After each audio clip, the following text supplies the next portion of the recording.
¿Cómo le va, Moreno? ¿Cómo anda? Albino Aguirre lo saluda. ¿Qué tal, Albino? ¿Cómo estás? Buen día, que tenga buena semana y mañana buen día del trabajador. Bueno, muy bien, gracias, Moreno, lo mismo digo.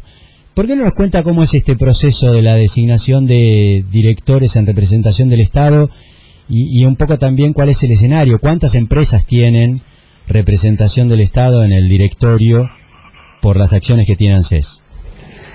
Mire, como bien usted dice, son las acciones que heredó el Estado cuando estatiza el Fondo de Garantía de Sustentabilidad, que en realidad eran los fondos que administraban las AFJP. Entonces, por esas acciones corresponde una representación minoritaria en cabeza del Poder Ejecutivo, que es unipersonal, o sea, en cabeza del presidente. El presidente, a su vez, delega en los funcionarios que él considere la representación de las empresas. No es el ANSES, es el presidente. Siempre hay que tener claro que el régimen argentino es múltiple. Vos tenés decisiones colectivas que se toman y que son los que toman las decisiones elegidos por el pueblo, el Poder Legislativo. Decisiones colectivas en la punta de la pirámide, por un método de selección muy particular, el Poder Judicial. Y tenés decisiones absolutamente unipersonales elegidas por el pueblo, en este caso el Poder Ejecutivo. Unipersonal. No es el ANSES, es el Poder Ejecutivo Nacional, que en este caso lo ejerce Alberto Fernández. Después, por delegación, el presidente decide quién lo representa en esas empresas. Bien, en el caso mío, en su momento, Cristina me designó representante de ella como accionista en Papel Prensa, y yo a su vez designé directores, sugerí directores que después lo terminó designando Cristina por decreto. Por ejemplo, Beatriz Plaglieri, que reemplazó a Alberto Fernández, que era director de Papel Prensa. Alberto Fernández era director de Papel Prensa y lo reemplazó Beatriz Plaglieri. Y una vez me designó como representante de ella en la asamblea de Clarín, que fue con la que fui con Kicillof y otros funcionarios. Pero siempre el que ejerce la representación es el presidente. Lo que pasa es que obviamente él puede delegar. El que puede lo más, puede lo menos. Lo que pasa ahí, Moreno, digamos, haciendo una interpretación de lo que usted dice, entonces el que durmió en la designación de los representantes del Estado fue el presidente, no Vanozzi. No hay ninguna duda. Vanozzi es el funcionario radical. Sí. Constitucionalista. Sí. Sí, claro. Sí, claro. Y entonces, en todo caso, entonces es una decisión política no haber ocupado esos lugares. En todo caso, durmió también en la elección de los funcionarios. Siempre responsabilidad del presidente. Por eso es tan claro que la Argentina es un país presidencialista. El Poder Ejecutivo es unipersonal. Después el presidente puede tener su fusible, y corresponde, son los ministros, son sus asesores, son los secretarios de Estado, bueno, muy bien. Pero siempre la responsabilidad es de él, Siempre la responsabilidad es de él. Por acción o por omisión. Pero porque su propia acción se hacen a través está de mal, o en este caso, ¿cómo no va a saber que tiene directores en las empresas? Ahora, eso no tiene ningún inconveniente. Imagínense que ninguna empresa le va a negar al presidente la representación del presidente en su directorio, que aparte lo prestigia. Sí, bueno, está bien, de acuerdo, pero digo, esa delegación la hace siempre a través del ANSES, porque el dueño de las acciones es el Fondo de Garantía de Sustentabilidad de ANSES. No, el dueño es el presidente. Es el presidente, es el que administra el Fondo de Garantía, que él tiene un reglamento donde no podría ser, bueno, obviamente, estamos hablando de un presidente y de una república, no estamos hablando de una monarquía absoluta, ¿está bien? Estamos hablando, digamos, salvo algunos países muy particulares, uno podría decir, ¿dónde queda una monarquía absoluta? Bueno, en el Vaticano, ¿está bien? Tal es así que el Vaticano está donde está el Papa. Uno siempre piensa que el Vaticano está en Roma. Error. Donde está el Papa, está el Vaticano. Cuando fue a Chile, ahí estaba el Vaticano. Bueno, eso es una monarquía absoluta. Bueno, obviamente la Argentina es un país republicano, con división de poderes. Sí. Pero la representación la hace el pueblo hacia su presidente para que tome estas decisiones. El presidente, obviamente, lo que hace es delegar. Muy bien, vos me podés decir, el ANSES es el que administra el fondo de garantía, sí, en general. Tiene a su vez un comité que administra, porque tiene que hacer las inversiones, etcétera, etcétera. ¿Está bien? No va a estar el presidente diciendo pongo plazo fijo, o compro acciones, o hago esto. Ahora, el que sabe que tiene representante de las empresas es el presidente. Y tiene que estar al tanto.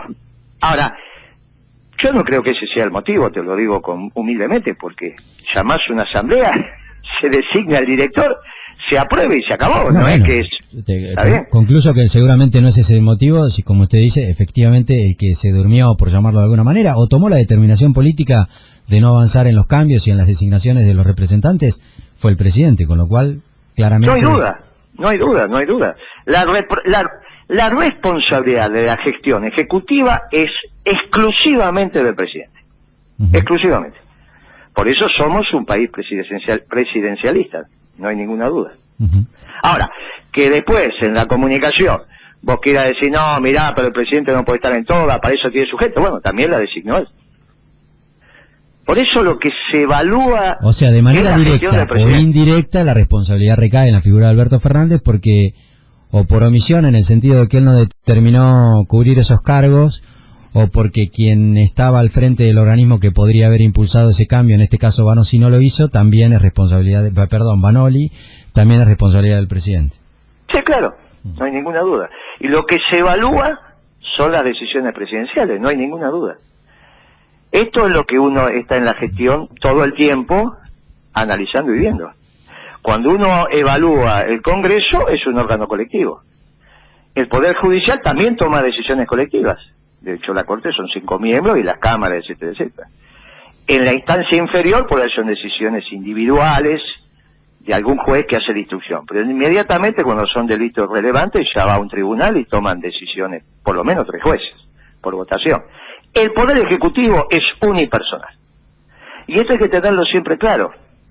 Y esto queda más claro ahora cuando se analiza el rol de Cristina, y al menos mi interpretación. Mire, acá arrancamos con un problema desde el origen de la votación. Dice, vota una fórmula. Bueno, más o menos votamos una fórmula.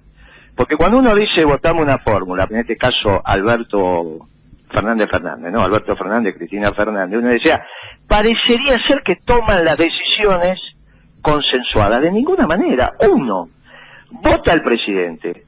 Y como no puede quedar el país sin presidente, si le pasa algo al presidente o viaja, asume el vicepresidente. Pero las decisiones son personales. Sí, sobre todo en el régimen presidencialista como el que tenemos, ¿no? Personales. Acá no es que Alberto tiene que... De la misma manera que Alfonsín no lo llamaba a Martínez para preguntarle algo. Ni Kirchner llamaba a Scioli, ¿no? Bueno, las decisiones son del presidente. Y cuando uno lee la estructura de decisiones de la Argentina, la Constitución es muy clara. Y en cabeza del presidente está todo esto. Sí. Y representa al Estado. Porque el Estado es la conformación de los 3 poderes. O sea, el poder legislativo, ejecutivo y judicial conforman el Estado. La representación del Estado la tiene el presidente. Sí, sí. Por eso se dice jefe de Estado. ¿Está bien? En realidad, jefe de Estado más o menos, es presidente. Porque el Estado en un sistema republicano no tiene jefe. Ahora, es una rémora que viene de la época de las dictaduras. Ahora, sí es cierto que representa al Estado argentino. Quizás en Italia, por ejemplo, la representación del Estado italiano la tiene el presidente, pero el que ejecuta es el primer ministro. ¿Está bien? Sí. En Inglaterra, la diferencia entre la reina y el primer ministro. Bueno, en Argentina, es un régimen presidencialista, igual que en Estados Unidos, igual que en Rusia. Pero con ese criterio cualquier administración del Estado en realidad recae en términos de la responsabilidad ya ni siquiera política, directa del presidente. Una macana que se mande... Del Estado no, del Poder Ejecutivo, es lo que acabo de aclarar. Ok. El Estado son el Poder Legislativo y el Judicial también. Sí, es verdad. Del gobierno, digamos, que administra el Poder Ejecutivo en este caso. Bueno, perfecto. Pero claro, con el mismo criterio, por ejemplo, a ver, para meternos en otro tema que generó polémica en el último tiempo y que involucra la figura de algún ministro, Arroyo, esa polémica que hubo acerca de la contratación o de la compra de algunos productos de primera necesidad y demás, también es responsabilidad del presidente. ¿Para qué tiene ministros el presidente? Y no hay duda que es responsabilidad del presidente. Porque es lo que vos dijiste, por acción o omisión, si elige mal, y bueno, elegiste mal, ¿qué querés que haga? Sí. Por eso la Constitución hablaba de 8, 9, 10 ministerios. No hablaba de 20 y pico. Eso fue una cosa que inventó Macri, 23 ministros. No hablaba de esto. La Constitución habla de 8 ministerios. Sí. Después la cambia, qué sé yo, pero habla de 8 ministerios. Pero a ver, con ese criterio, y lo voy acá ya me va a empezar, yo lo conozco, porque no me ha dicho todavía Radical y ese tipo de cosas, pero acá a mí me gusta a veces hacerle estos planteos. Con el mismo criterio que usted está haciendo ahora, diciendo ahora lo que dice, Cristina Fernández en su momento era responsable de lo que, por ejemplo, le objetaban a Julio De Vido acerca de la manera en la que se distribuía la obra pública. ¿Y qué duda cabe de eso? Bueno, el propio, a ver, los defensores de Cristina en su momento decían dónde se corta la cadena de responsabilidad, porque si no todo inevitablemente llega a la figura bueno, pero esos serán los defensores, tienen derecho a utilizar el argumento que ellos consideren más adecuado para la defensa, pero vos no me estás preguntando la opinión de los defensores, o me estás preguntando mi opinión o la de los defensores. No, el discurso en general. Pensé que me estaba preguntando mi opinión. Sí. No hay ninguna duda, acá te lo vuelvo a ratificar. Bueno, lo meto en una discusión un poco más caliente. ¿Qué opina acerca de este debate que se ha generado frente a la posibilidad de que se liberen presos de tales características y demás, y eventualmente de la responsabilidad política que le cabe al gobierno de turno en las decisiones que en ese sentido tome la justicia? Mire, es exactamente lo mismo que venimos hablando. En un Estado republicano con división de poderes, cada poder tiene su competencia. En este caso es un tema del Poder Judicial. No hay ninguna duda al respecto. No hay ninguna posibilidad, salvo que el presidente ejerza la facultad que tiene de amnistía, indulto, etcétera, etcétera, de que no lo resuelva el Poder Judicial. No hay ninguna posibilidad. Es competencia casi exclusiva, salvo en esas atribuciones del presidente del Poder Judicial. Sí. Bueno, salvo las recurrentes modificaciones a los códigos de procedimiento, ¿no? Que ahí es una manera directa de parte de la política de interferir, guiando las resoluciones que eventualmente deba tomar la justicia por las leyes vigentes. Es que la construcción de la patria como tal, republicana y federal, fue no armado de la política. Porque ¿quién armó la Argentina como la conocemos si no fue la política? ¿Algún emperador, algún obispo, algún general? La política. Está bien, de acuerdo, pero estamos hablando en términos de entonces la política, que fue el que lo hizo, lo puede modificar. ¿Cuál es el problema? Sí. Porque me pareció en tu pregunta que había un juicio de valor. La política construyó el país, sí, así como está. No, entonces el que lo puede hacer lo puede modificar. No, al contrario, digamos, no hay un juicio de valor. Pareció, viste que le pusiste viste que la política... No, le preguntaba qué le parece... No, al contrario, si mi discurso siempre fue... Es más, hemos hablado siempre con sectores representantes de la justicia, hablamos con Violini, hablamos ayer con el procurador, hoy hablamos con el fiscal frente a casación penal. Pero vos dijiste, no te escuchaste, quizás la frase no fue lo mejor, dijiste, es la manera que tiene la política de inmiscuirse en las decisiones judiciales. No, es que también tiene algún nivel de responsabilidad, no de inmiscuirse, pero algún nivel de responsabilidad en términos de la ley, porque en todo caso... En la justicia se aplica lo que en la legislación se establece, digamos. Claro, por eso, y está bien, así tiene que ser. No hay ninguna alternativa, así tiene que ser. Porque la estructura de la Argentina la conformó la política.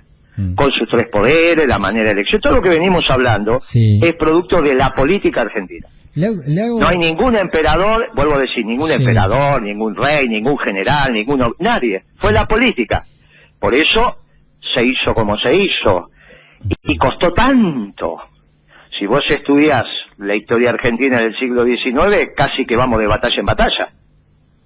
Y muchas de ellas intestinas. ¿Está bien? O sea, la construcción de la Argentina fue una construcción extremadamente compleja. Extremadamente compleja.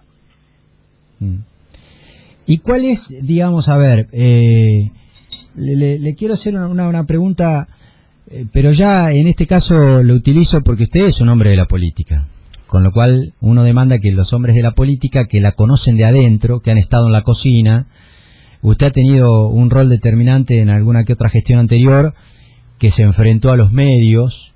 Desde los medios generalmente se hacen operaciones de todo tipo, a veces ha denunciado, creo que usted, por ahí me corrige, lo más probable, pero tengo para mí casi la certeza, le diría, o por lo menos la sospecha, no la certeza, pero por lo menos la sospecha de que usted ha denunciado en más de alguna oportunidad alguna suerte de movimiento desestabilizador de gobiernos anteriores y demás.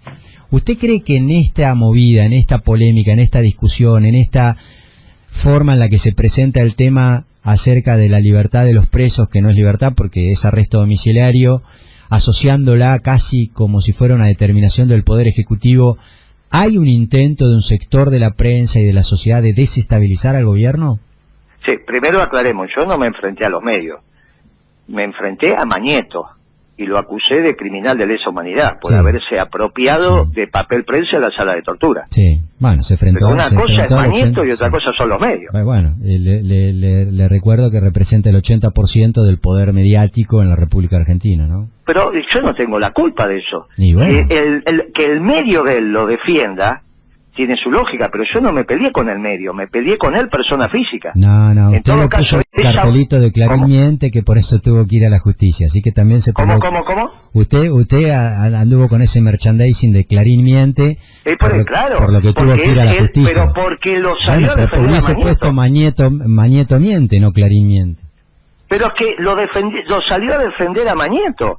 Si Mañeto se hubiese aislado y no hubiese utilizado los medios en su defensa, o sea, él utilizó su empresa en su defensa. Entonces no hubo alternativa.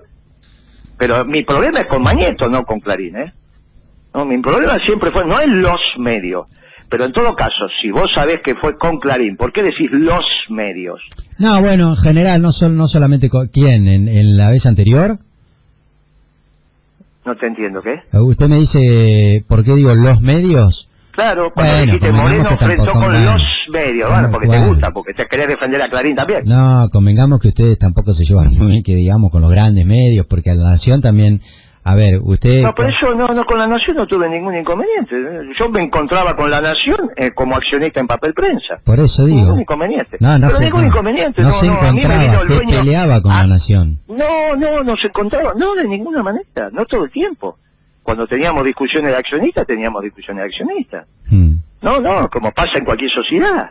Pero eso no significa que me peleé con el medio.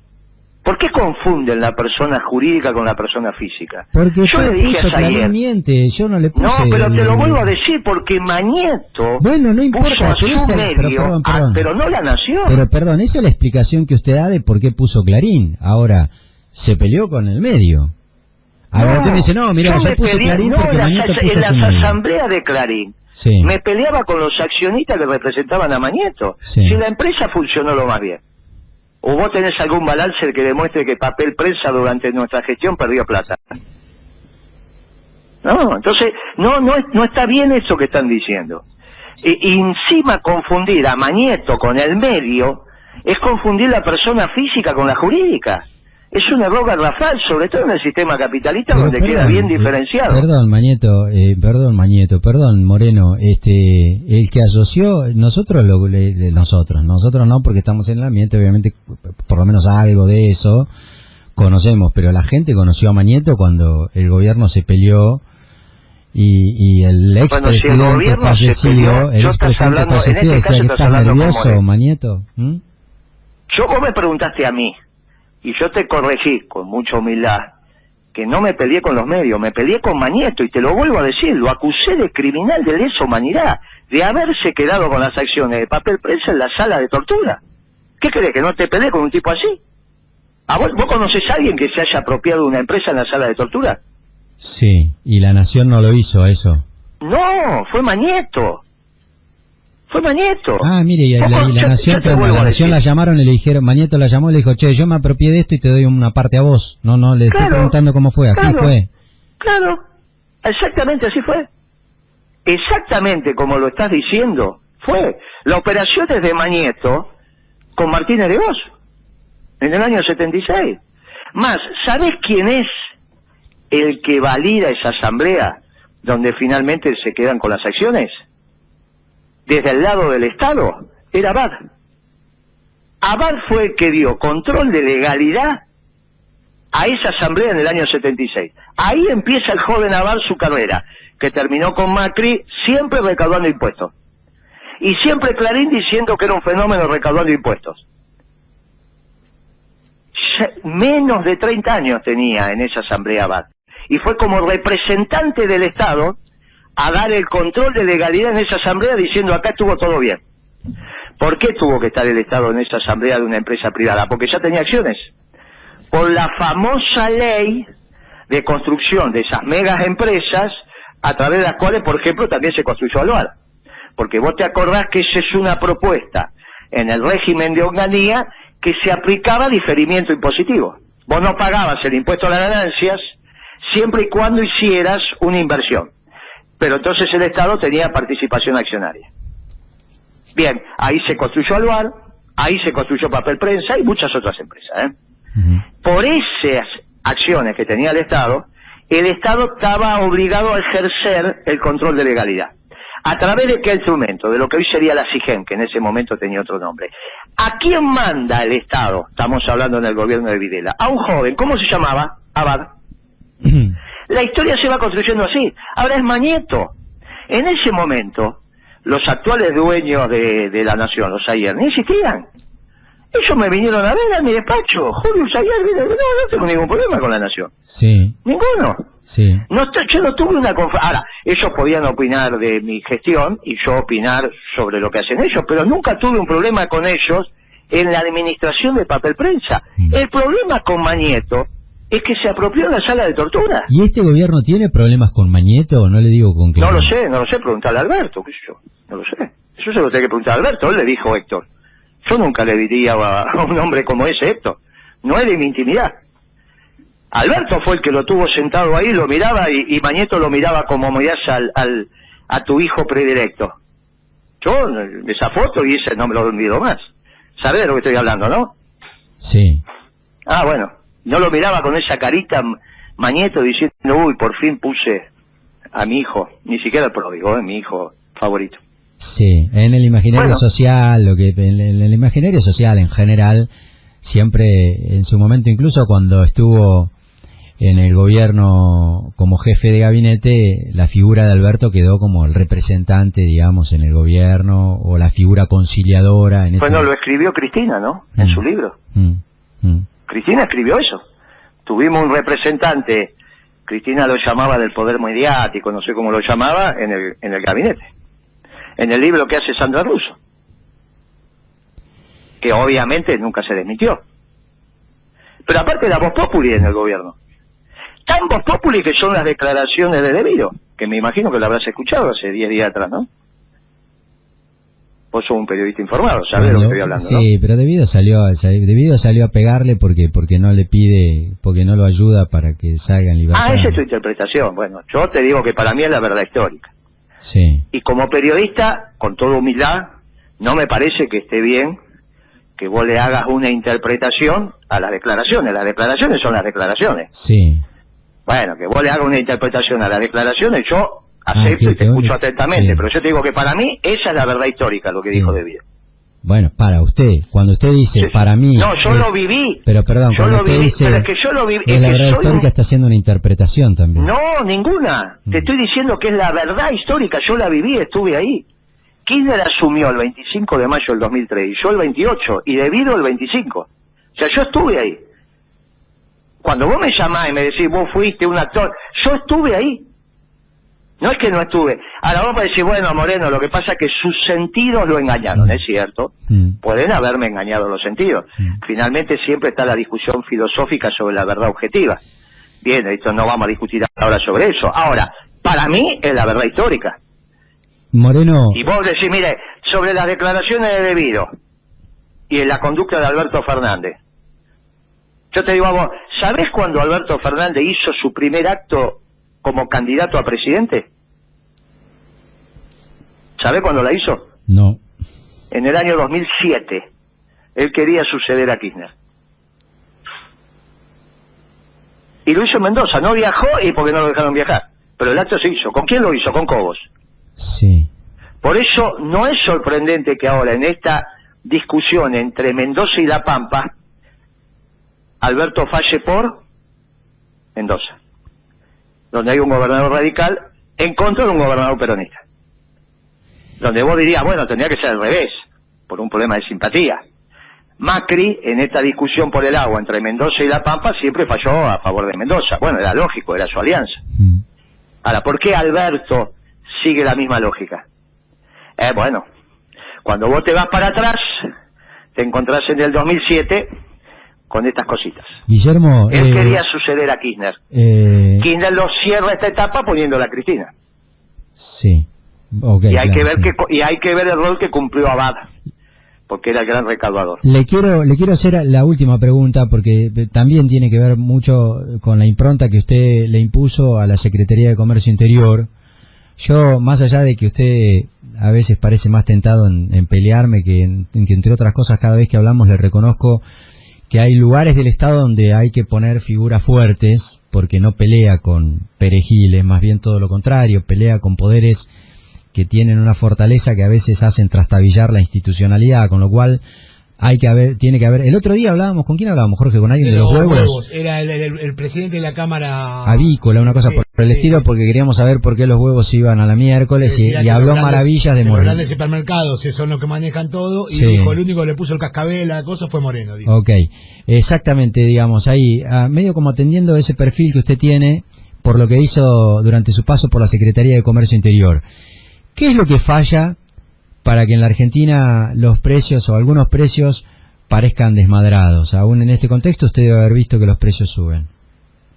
Y hoy lo que falla son los equilibrios macroeconómicos. El presidente, no es que no lo sabía, heredó una supercrisis, un déficit fiscal que le dejó Macri por encima del 10% y un déficit del sector externo muy importante.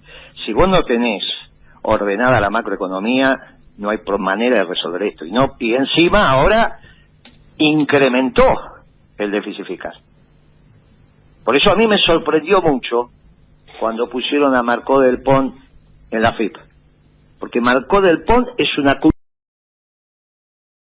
cultora del déficit fiscal. Y bueno, entonces no tenés otra alternativa que caiga la recaudación.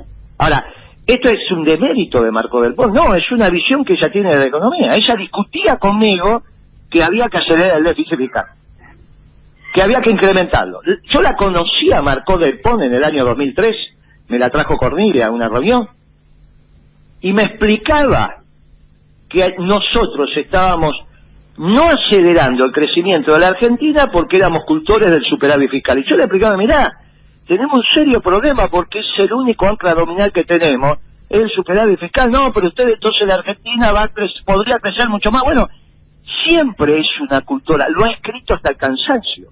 Es una cultura, Marcó del Pont, del déficit fiscal. Vos la ponés a recaudar y bueno, te pasa lo que te está pasando. Ahora incrementaste el déficit fiscal. A mí me encanta, a mí me encanta escucharlo, Moreno, porque obviamente para eso lo llamamos. Usted es un hombre que conoce a todos, obviamente, ha estado allí en la cocina discutiendo este tipo de temas que nosotros tratamos de entender, obviamente, no lo conocemos, para eso lo llamamos. Pero en términos prácticos, explíqueme por qué que usted controlaba en algún punto los precios, hoy por hoy los precios no los pueden controlar. Te lo estaba diciendo, si vos tenés equilibrio macroeconómico, vos podés. porque la cosa está razonablemente ordenada. Cuando vos tenés desequilibrios brutales como tenés ahora, ni Mandrake soluciona. Bueno, entonces vamos a tener precios recontra altos, porque entre el perfil de los funcionarios que nos marcó del POR... Claro. ¿Y qué querés que te diga? Yo te digo a vos, mirá, lo que vos tenés que hacer es planificar la oferta en este momento. Se lo recomendé al gobierno hace 45 días. Hace un mes atrás fui a Crónica y le dije, mire, está circulando un video por ahí. Creo que fue el 4 de abril. Le dije, mire, ahora estamos discutiendo sobre la fragilidad del sistema capitalista, que siempre es frágil, pero si se mantiene ordenado la cosa funciona. Dentro de 20 días, 25 días vamos a estar discutiendo desabastecimiento. Y hoy estamos discutiendo desabastecimiento. Porque cuando el sistema capitalista se desordena, es muy complicado. Entonces dije, miren, planifiquen la oferta. ¿Desabastecimiento de qué producto, Moreno? Y de casi, cuando vos vas al interior, de casi todos. Pero escúchame, si está trabajando uno cada 10, si vos en este momento tenés 4,5 millones de personas trabajando para alimentar a 45, cuando te digo alimentar es todo, ¿no? Sí, no claro, solo comida. Bueno, para satisfacer la necesidad de 45 millones es imposible. No puede uno trabajar para alimentar a 10. Y ahí va a aplicar la regla de mercado. Si va a haber desabastecimiento, lo poco que hay va a estar caro. Y bueno, no hay alternativa. Vos tenés que planificar la oferta. Vos tenés que orientar los recursos de la patria hacia lo que hoy necesitás. En un momento de guerra, hacia el aparato bélico. En este momento, lo que necesita tu pueblo.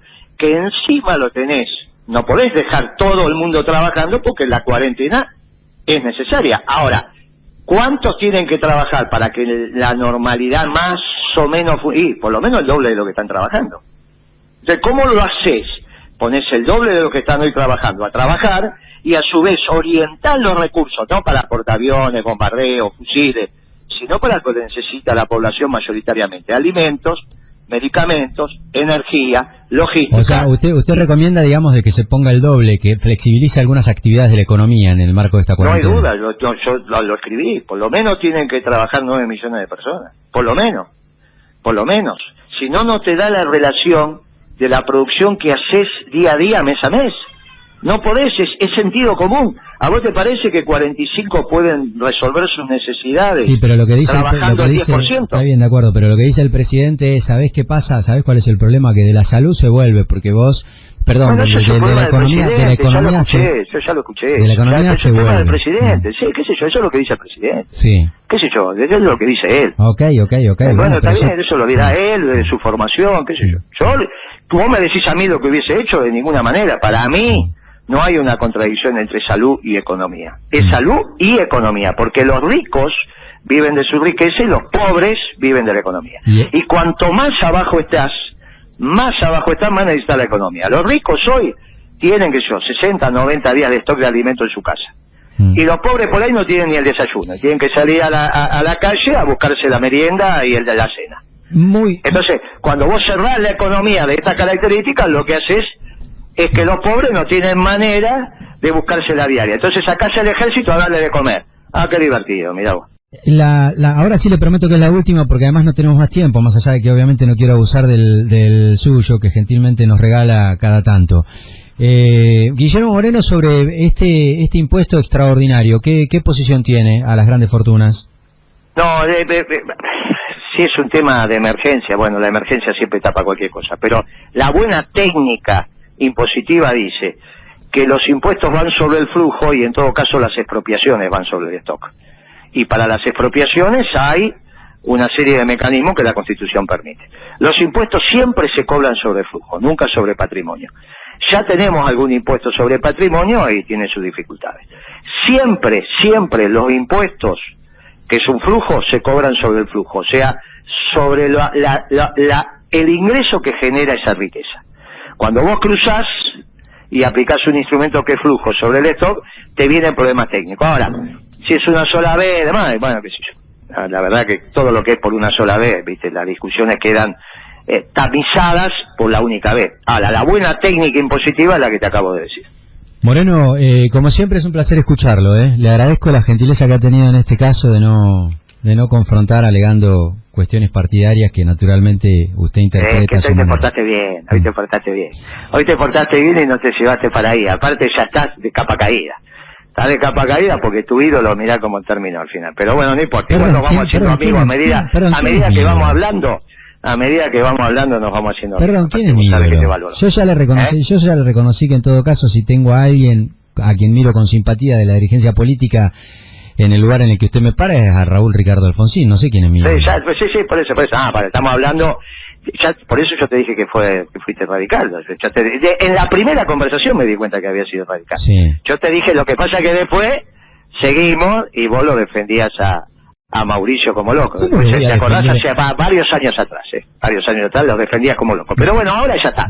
Ahora a medida que vamos hablando nos vamos haciendo amigos. Finalmente llegó la hora de que tenga más de un amigo radical. Tengo uno o dos, ya llegó la hora. No tengo sobre todo al gordo de la salada, que era radical. Sí. Cuando lo metieron preso, el propio gobierno de él lo metió preso, yo dije, sí, ese es mi amigo. Bueno, póngame... puedo llegar a tener 2 amigos radicales, capaz que vos sos el segundo. Invíteme y nos comemos un asado, yo llevo el vino, porque la verdad es que usted es un libro abierto, me gusta mucho hablar con usted, escucharlo.